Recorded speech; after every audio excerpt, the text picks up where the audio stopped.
Hello and welcome to the oddschecker betting show. I am your host, George Elek, and I'm delighted to be joined by Andy Holding as we look ahead to the weekend's racing on Saturday, especially at Ascot, including the Ascot Chase. Andy, just the two of us today. It's going to be a quick little whip around Saturday's racing. We are recording this at kind of midday on Thursday, so final decks are just in and the prices very much subject to change as they're just coming out now. Are you looking forward to the weekend? Always, yeah. With a certain amount of trepidation nowadays, because my Saturday punting or my oddschecker column has definitely suffered in the last few weeks. January wasn't too bad, but yeah, first 2 weekends of February haven't gone great.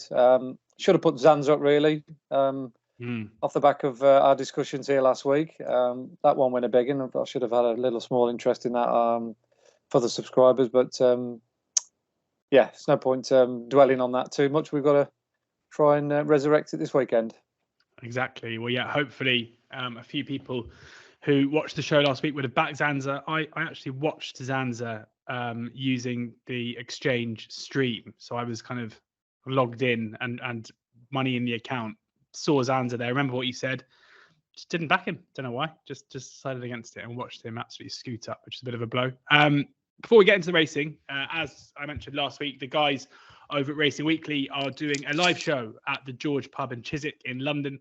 And if you click on the link in the description to this podcast or video, you can buy a ticket, a tenner a ticket. It is that includes a pie and a pint. It'll be Rishi Prasad, Sam Turner, Nick Schofield, the informed jockey, Betfair Hurdle winning jockey, will be there as well. Pat Cooney from Bet365 will be there. Johnny Ward, a regular on this show, will be there too. All the big names, Andy, apart from you and I. So yeah, make sure you buy a ticket. Support the guys on Monday, the 6th of March, that is, at the George Pub in Chiswick in London. So get on it. It should be a cracking evening. Would decrease the value in the ticket if me and you turned up, particularly me. It'd be a fiver. Too right. Wouldn't it? Yeah. Yeah, yeah, exactly. And also, there wouldn't be any pies or pints left if you were there, Andy. You'd have much. No, definitely. It's very appetising, especially for a tenner. You don't get much change out of 20 quid if you go to Cheltenham for that, do you? Too right. Well, I mean, London prices these days, you're basically making money if you go, I would say, for a pie and a pint. But yeah, make sure you do buy your tickets. It's going to be a great evening with the guys previewing Cheltenham there as well. And yeah, all good value, I'm sure. But let's start with Ascot here. Andy, do download the oddschecker app before we get into these previews, where you can find the best prices, bookie offers, free bets, and Andy's tips straight to the app every single morning. But we'll start with the 150 at Ascot, the Reynolds Novice Chase. Bold Endeavour is the 6-4 favourite here. That's best price with Sky Bet. Kenodo Quatu is 15-2. JJ Riley 8-1. Oscar Elite 12-1. 4 runners here, Andy, for the first race of the preview. Any thoughts? Yeah, thoughts are that this race over the years has had a real illustrious roll of honour. Not necessarily had a massive impact on Cheltenham Festival races. There has been 1 or 2 winners of the Rendlesham that have gone on to supplement those gains in the old Sun Alliance, as it used to be called, now the RSA, the Brown Advisory. It changes every year, doesn't it, the titles? Yeah, I know. But unfortunately, we've only got 4 runners. And with the greatest respect to any of the 4 runners, I don't want to offend any connections that are listening, but it has to be said it's definitely a weaker renewal than normal. Bold Endeavour favourite. You wouldn't expect a horse like him, having pulled up on his seasonal reappearance, to be now odds on to win a race of this nature. But I think the fact that he's gone on from that since, and he's looked fairly good in his 2 victories at Leicester and Wetherby respectively, you sort of have to put him in favourite, really. And when you add on top of that the other main factor why he's such a short price, Gallia de Lezo is out, I presume on the count of the ground, then bookmakers are quite right to perhaps, be a little bit defensive with him, because JJ Riley won a handicap at Kempton last time out, and I think he looked to be struggling going out the last, only that he's sort of tenacious nature got him home. Is he a 3-miler? Probably not. He's only rated 135, so you wouldn't normally expect a horse who rated 135 to win a race this nature. Look, we've seen odd things happening at this time of year when the ground's good. Zanza won when he was, a stone and a half wrong with the likes of Hitman and Eldorado Allen. So ratings tend to go out the window, and I don't concentrate on them that much. But it is a fact that JJ Riley is one of the fancied ones here, and he like I say, he won a Class 3 race last time out. The interesting one is Kanondo Cueto, who, again, if you ask connections at the start of the season when he was languishing off 107, would he be contesting a Grade 2 later on in the season? The answer would be probably no. But look, given good ground and a decent test of stamina, and I think they'll go a reasonable gallop here. We've got Bold Endeavour will go off in front. He's definitely got a squeak. He's got a very, very good cruising speed. He finds plenty off the bridle. I think if there was going to be a shocker bound here, it might be him. So yeah, the prices are. I think Sam England's horse is definitely worth a look. But I think we've got the right favourite because of all the reasons I outlined. But yeah, just from a value perspective, I don't think Kanondo Cueto will do himself anything other than a huge amount of respect.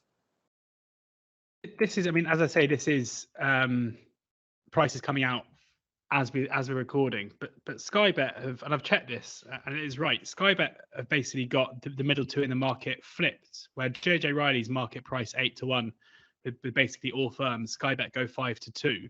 Kanondo Cueto is 11-4 with most firms, and Sky Bet go 15-2. So they've taken a massive view here. I would say that's a clerical error. Yeah. I think they've just definitely put it in the wrong order. That'll soon be corrected. I think JJ Riley should be 5-2 and Kanondo Cueto 15-2. The other way around. I beg your pardon, 5-2 and JJ Riley 15-2. So I think if you were to try and snap that up, you might get a little email off the Sky Bet representative saying we're not going to allow you that bet. Thank you very much. Yeah, I think these two, you're certainly not advocating that. And by the time this goes out, no. I'm pretty sure that would have been corrected as well. So no point trying. I don't think so, no. Anyway, so Kanondo Cueto basically 11-4, JJ Riley 8-1. But we assume that will be the case. But either way, could be the way to play this as well. Onto the Swindle Handicap Chase. Cap de Nord is the 9-2 favourite ahead of Laskelin at 6-1. Danny Kerwan 13-2 alongside Rebels Hill. Phoenix Way 8-1. Fairnet 11-1. And Neon Moon 14-1. 16-1. Bar those 14 run here, Andy. Most firms playing 4 places. How do you see this? Oh yeah, this is a nasty one. A variety of form strands of all shapes and sizes and ages. I mean, goodness me. Royal Encore, he's going up to sort of Sunny Summers kind of range here. So he's 15 years old. I thought he might have been retired a long time now, but he still keeps coming back for more. You'd normally look towards it sort of like a lightly raced, sexy one coming through the ranks. Like your Revels Hill, your Danny Kerwins, your Neon Moons. But those mentioned have got slightly shaky profiles. Particularly Revels Hill was a bit disappointing last time out. See the cheap pieces have gone on with him. I sort of came down on the side of Cap de Nord just because of his much improved effort last time out at Doncaster on good ground. I think it was it Sky Bet Chase? I think if I remember rightly, because the names of these races nowadays change on almost on a whim. But yeah, he definitely wants good ground, and he's often a horse that comes good at this time of year. He won I think it's the old Racing Post Chase. Again, that might have changed now. I do apologise for the race names, but he beat Stava Companion Kitty's Light this time last year, and he's off a similar mark to what he won. I think he was 127. I think he's 127 now. When I was just doing my research this morning, so on a process of elimination. And the fact that he goes well right-handed on good ground and he's in good nick, and this is his time of year. I thought Cap de Nord was probably the sort of like the percentage call at the prices. Yeah, Cap de Nord, the percentage call, so not necessarily a strong one, but 9-2 best price. That's with Hills 10 bet and live score bet. There that's the 225 the Swindle Handicap Chase. On to the third race, or the fourth race on the card, which is the 3 o'clock Handicap Hurdle over 2 miles and 3 furlongs, where Irish Hill is the 4-1 favourite ahead of Zoffany Bay at 8-1. Jello 9-1. Hom Publique and Glyn and Too Friendly all 10-1. 12-1 bar those, Andy. Anything stronger for this one? Jello that is the one that's a sea of blue on oddschecker, and normally that means it might be that your selection as well. No, I think the better ground will suit J-Lo. He was very impressive when he won early on in the season. Beat Horto Du Deris comfortably. He's since had 2 tries on soft ground at Haydock and Sandown, respectively. And he's just failed to come up to scratch when he's been favoured. He's actually 3-1 on at Haydock when he flopped. So I think the key to him is definitely the better ground, even though he comes from France. I think because I don't think he's an overly big horse to look at him. I don't think he's the most robust of type. So he's a similar type to sort of Green Book, that kind of stature, but he does keep galloping. And as we saw last weekend, Venetia still has plenty of ammunition to throw at the board on good ground horses, with Finnenboom Savola winning the game Spirit. So I can see why there's money for him, but I must admit I've had a massive and healthy respect all season long for Irish Hill. He's been a horse that I've put up a couple of times this season. I'm sort of guilty of maybe going to the well once too often with him, but I do like his attitude. He's been in the at the coal face all the way through his races. He hasn't flinched an inch, and the key to him is a strongly run 2.5 miles, as he proved when he won a very valuable race at Fakenham last time out. That was a really good heat for the grade and for the track, and he came through with flying colours. He's going to have to step up again, because again I do think this is a slight step up from the Fakenham heat, not by a massive chunk, but enough to suggest that he's going to have to raise his game again. But I think he could be up to it, just because of his likability factor.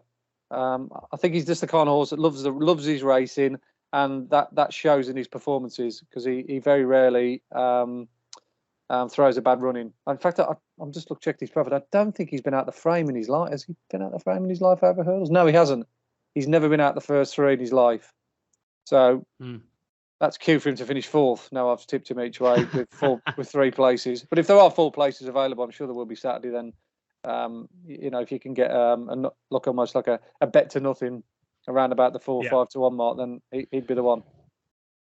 Irish Hill 4-1 with Hills 10 bet and live score bet. Hills paying 4 places, Sky Bet paying 5 places. They're 7-2. Maybe for the each way multis. On to the big race on the card at Ascot, and might give us some clues as to a race that we're going to be discussing after this for the Cheltenham Super Service. Andy and I will be talking through the Ryanair card now that Allaho is out. We might get some clues as to what Andy will say then here. But it is the Ascot Chase, over 2 miles and 5 furlongs, and Fakir Du Deris is the 7-4 favourite, ahead of Shishkin stepping up and trip after a couple of really disappointing performances. 11-4, Pick Dorhey 3-1, Miller's Bank 10-1, First Flow 22-1, and I Write 50-1. Andy. Yeah, my gut reaction would be to not necessarily take on Fakir Du Deris, because I'm a fully paid up member of his fan club, always have been, and he's been such a reliable source at this level for quite a while now. Grade 1s, grade 2s in particular.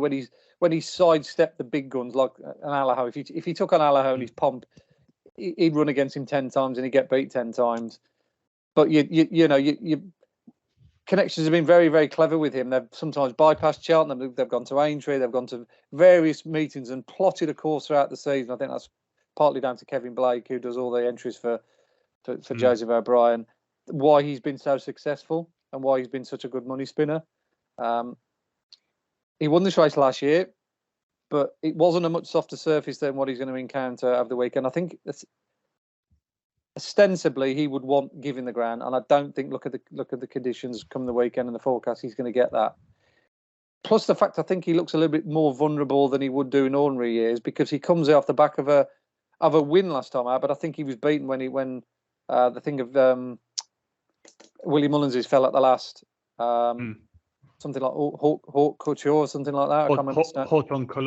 Haute Couleur, that's the one who fell at the last. He was very much in control. And at that point, I thought Fakir's I backed Fakir Du Deris, and I thought he's beat. I don't know what price he was in running, but he must have been sort of 30-40-1 going out at the last. But he inherited the lead because that one fell. And in turn, the Mullins horse hampered French Dynamite. So he basically got the race on a platter, but he just seemed to be really laboured for me that day. And that was on Irish sort of terms, a quicker surface than he's normally used to. But Ascot Saturday, I think, is going to be really good. So I think the angle in here is not to back Fakir Du Deris on this occasion only, and perhaps look towards Pick Dorhey and Shishkin. Now, obviously... Big leap of faith for Shishkin, isn't it? Well, this is it. I was just about to say that. A Shishkin of a bygone era, even a couple of years ago, would absolutely pick this lot and carry him. He would be a different class. And you could look at his price. I think got 11-4. He's a seriously difficult one to sort of like avoid at that kind of price. Now you've been dangled the carrot, but he's pulled up at Cheltenham. They gave one or two excuses that day. I mean, obviously the ground was probably the key factor, but even so, he was beaten far too early to even perhaps solely blame the ground. And then at Sandown in the Tingle Creek, again, he looked very, very laboured that day. They've subsequently given him a wind up, so he's obviously mechanically not quite right, or internally not quite right either. And they've stuck to tongue tying him. If all that works, and obviously it's a big if with a capital I, then fair enough, you could see Shishkin winning. But could you back him with confidence? I don't see how anyone can. You'd be very much like, as you say, a leap of faith. So I'm falling down the side and pick Dory here. Again, another one who's been very expertly handled by connections this season. Won the Peterborough Chase on good ground, not beating, a quality field, Miller's Bank, etc. Good horses in their own right, your first flows of this world, but not grade one form.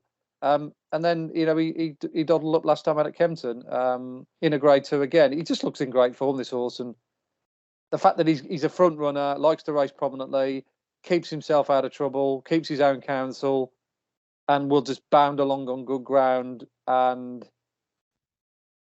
kind of get into a good rhythm around a track that definitely plays into the strengths of front runners. I think he's, again, another one that you should be more comfortable backing than perhaps looking at the other two. Pick Dory there, best price 3-1 with 10 bet and live score bet 11-4, pretty much market price, taking on Shishkin and Fakir Dairies. As I say, I'll be talking to Andy for the Cheltenham Super Service after this, exclusively for the Super Service there about the Ryanair, and we'll get his thoughts ahead of that. Quickly over to Haydock now for the Grand National Trial. Fontaine Cologne is the 5-1 favourite. This is the 240. Bristol de Mai 13-2. Small Present 15-2. Quick Wave 8-1. The Two Amigos 10-1. Grumpy Charlie and Omar Moretti both 11-1. Not a Chance 12-1. Tim Pat 12-1. 14-1. Bar those 15 here. Andy, how do you see it? Yeah, I quite like one at a big price here. 14-1 shot.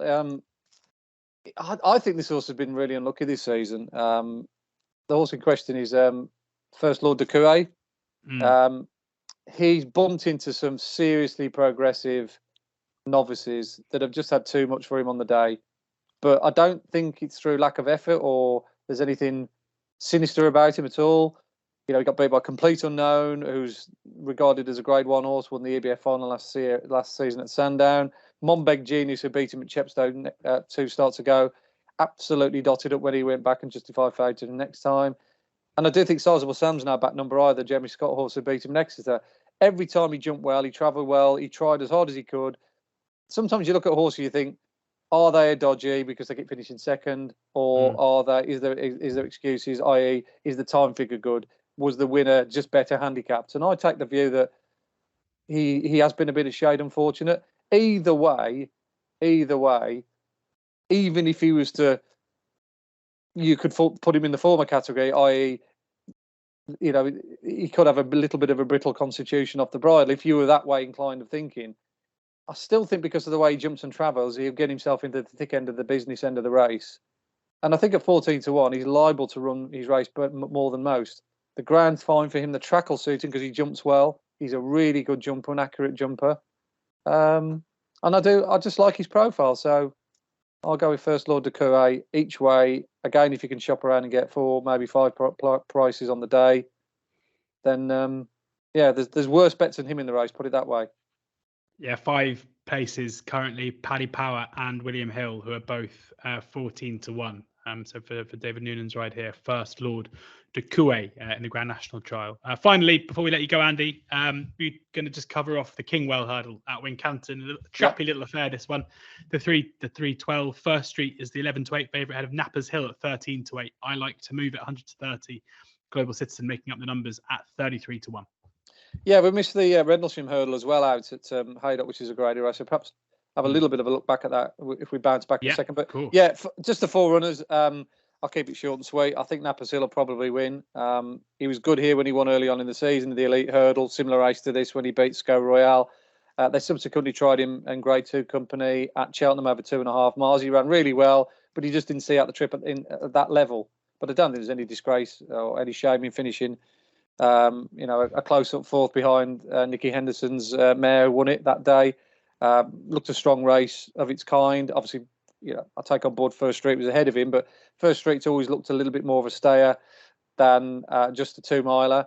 And I think Bryony Frost, hopefully, will be able to dictate this race on her own terms because he is a front runner.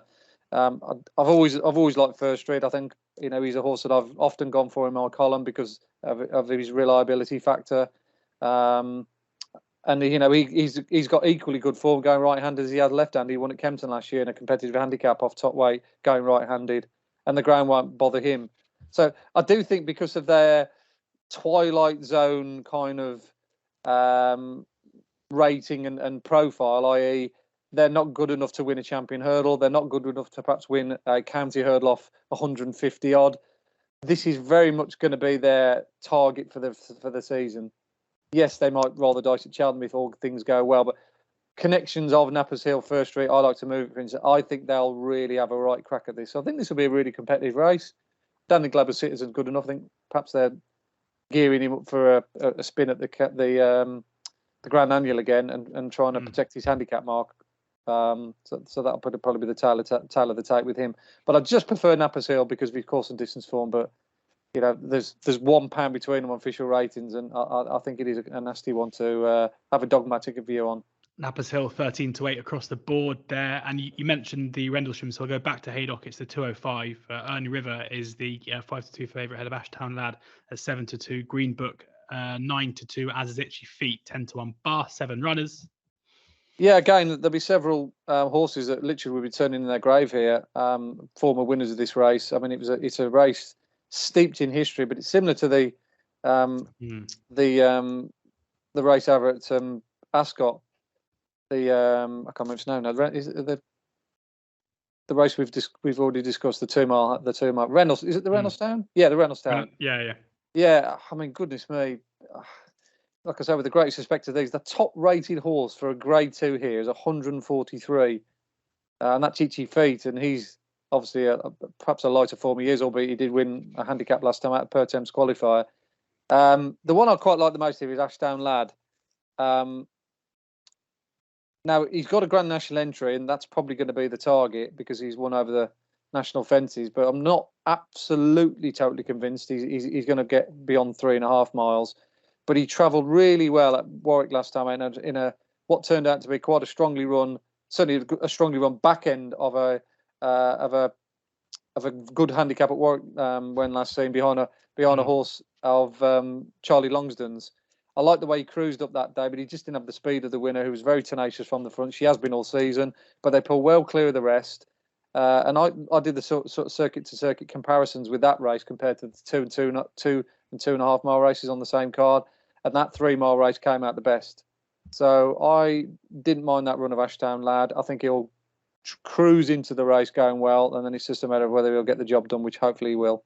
So Ashtown Lad for me in that race. Ashtown Lad, the 7-2, second favourite there, with plenty of Sky Bet Hills included in those. There you go, Andy.